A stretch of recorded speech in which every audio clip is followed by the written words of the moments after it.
ऐसे दिखती है एक ईल फार्म में खाने का समय।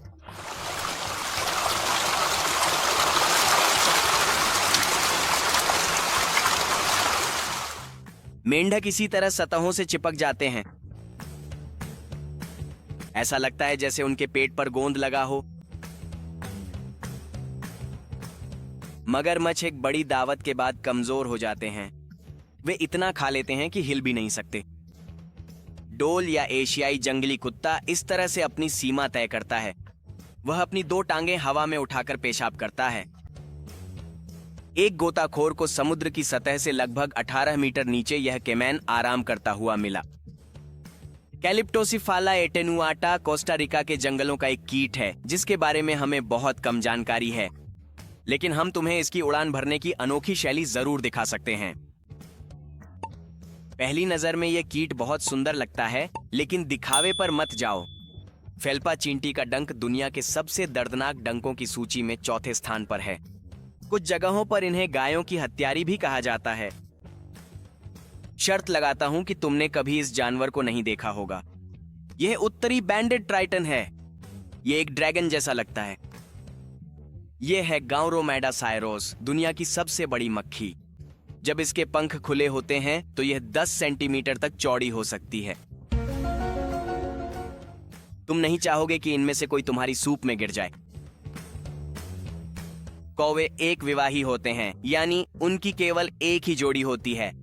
यह जोड़ा इस जिज्ञासु उड़ान नृत्य में दिखाता है कि वे एक दूसरे को कितनी अच्छी तरह जानते हैं।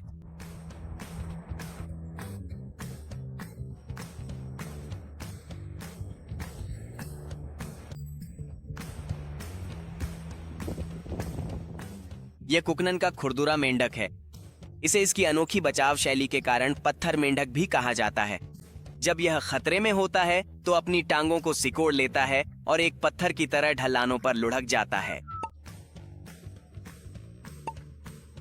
यह इतना छोटा है और इसका वजन इतना कम है कि इसे चोट नहीं लगती। अपने विशाल आकार और छोटे हाथों के बावजूद ऐसा माना जाता है कि टायरेनोसोरस रेक्स बेहतरीन तैराक थे। वे खुले पानी में कई किलोमीटर तक तैर सकते थे। हम आपको डिग डिग से मिलवाते हैं, जो एक प्रकार का मृग है और इसकी खासियत है कि इसकी आंखों के नीचे 2 छेद होते हैं। इनकी वजह से ऐसा लगता है जैसे इसकी कुल 4 आंखें हों।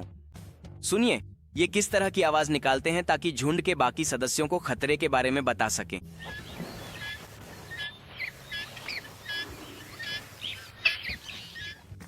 ऐसा दिखता है सोलोमन का टिलोपो।